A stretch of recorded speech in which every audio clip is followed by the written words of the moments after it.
Welcome to Propeller Time. Dad and Owen's first episode with wireless mics. Hopefully this improves our video quality. Beside Owen here, we have a propeller. Ballistic. Yes, a ballistic. So we've had a lot of issues over the last couple of years with some boats showing up that with the wrong propellers, in short. Yeah.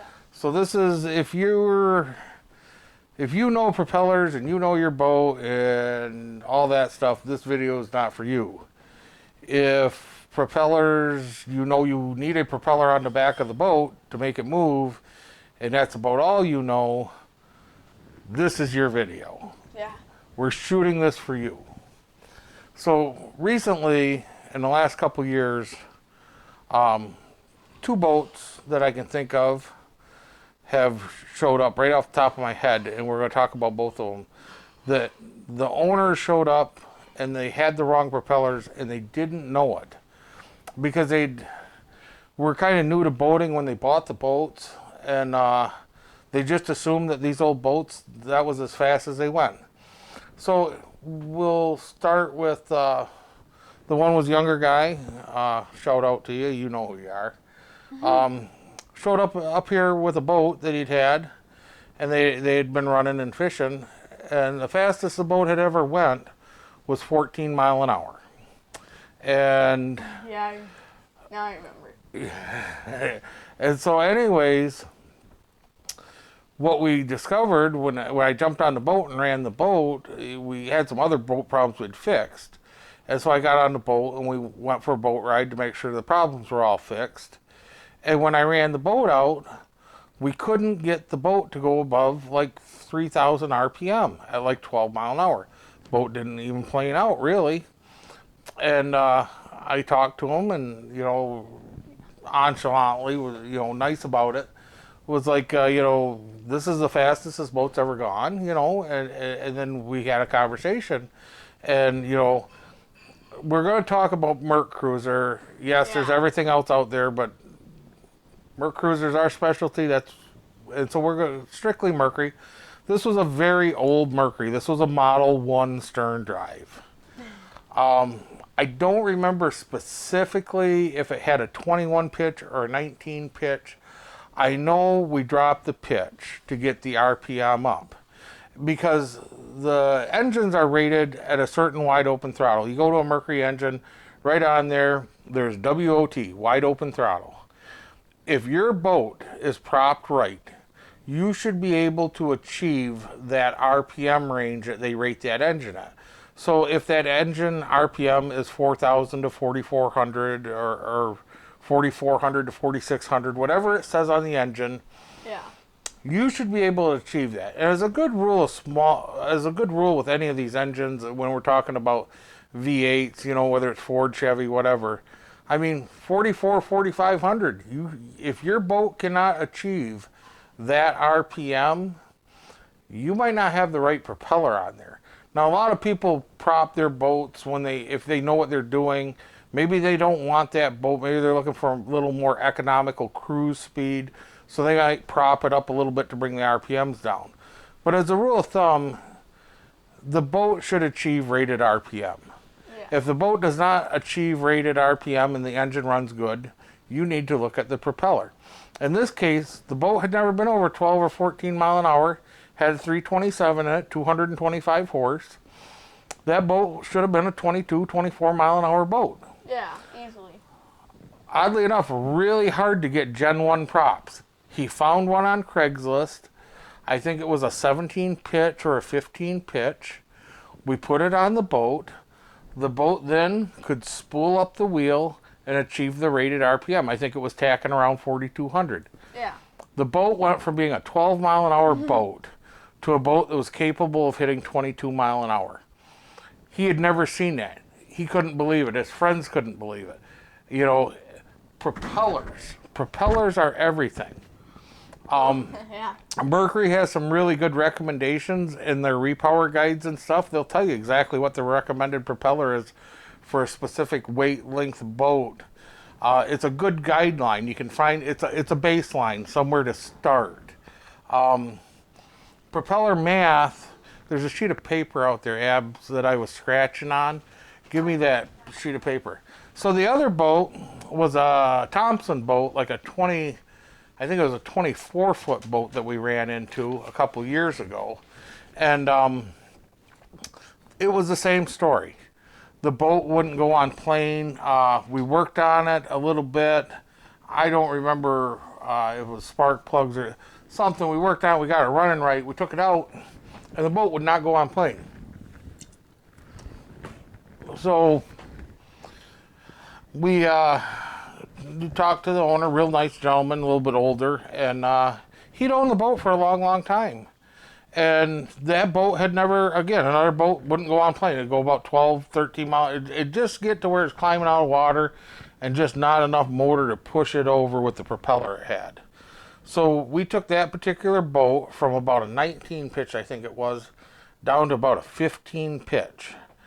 And all of a sudden, the small block that couldn't get over 3,000 RPM could get to 4,400 RPM and go on plane, go 24 mile an hour. Yeah. He couldn't believe it.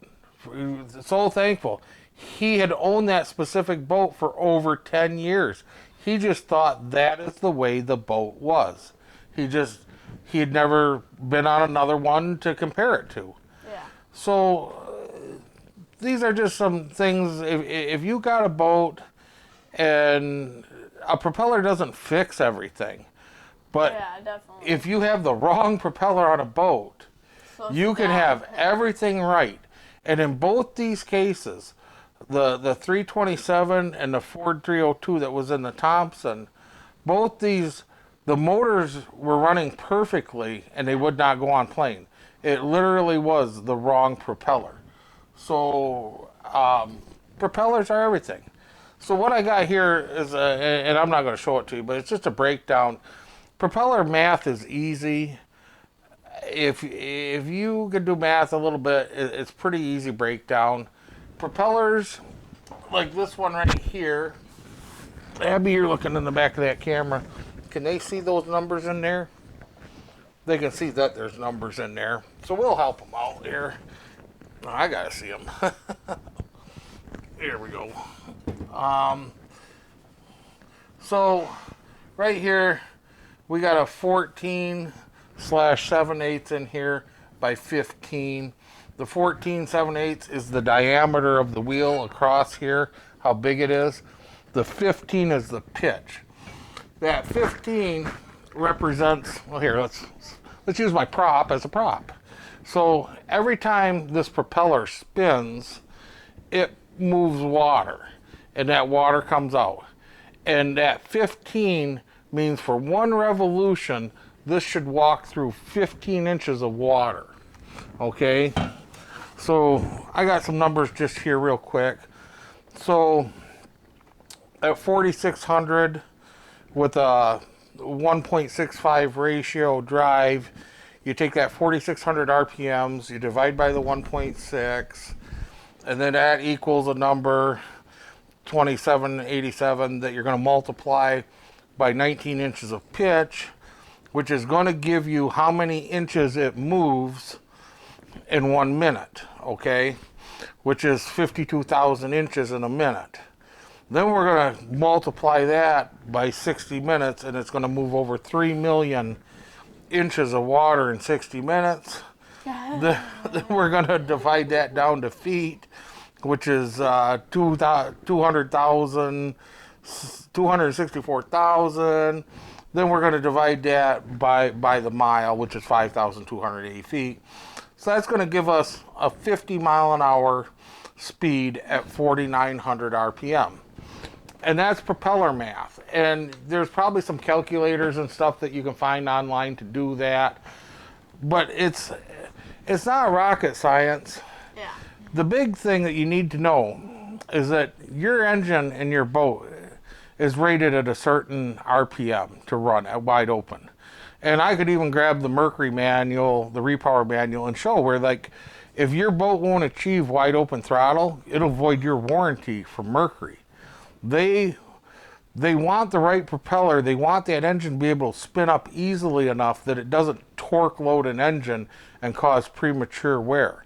So if you put on a big, huge, steep pitch, super fast propeller that just drops your RPMs right down, you know, you think you're going to get the speed.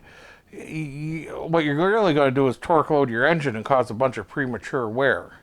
And this is just for you guys that, you know, new to the boating, you know, or haven't owned a bunch of boats.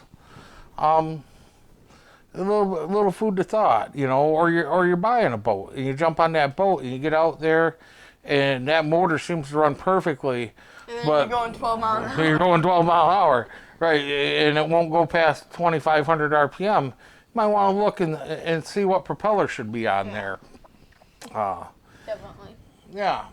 And that's going to be this episode of Propeller Talk. We're going to cut it off there, and we could talk for hours about different propellers and why this thing's missing tips on it and all the advantages and disadvantages.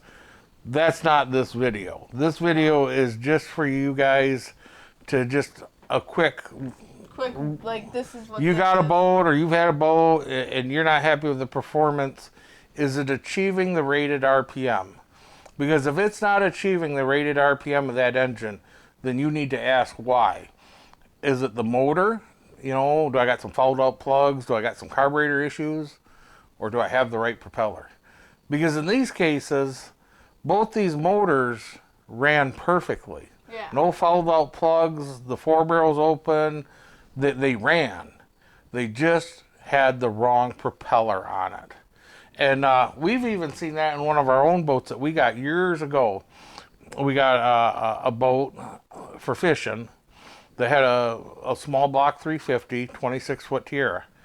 And the boat had like a 21 pitch on it. And it would barely get on plane with 2 people in the boat. And you put 4 people in the boat, and the boat wouldn't even plane. And we dropped the pitch. I think we went down to a 17 on that because the boat would never achieve over 3,400 RPM. And we dropped 4 inches of pitch to get the RPM up. And the RPM wasn't just because of the pitch coming up, but actually the boat went faster dropping 4 inches in pitch because then it would plane and it would use the whole power curve and it would get to the 4,500 RPM range that the boat was rated at. And when you get into bigger boats with smaller engines, propeller is everything. Yeah. Anything you want to add to that? Propellers are important. There you go. From Owen. Propellers are important. Until next time, have a good night. Subscribe, like. Did you pause it? Subscribe, like, and comment. Adios.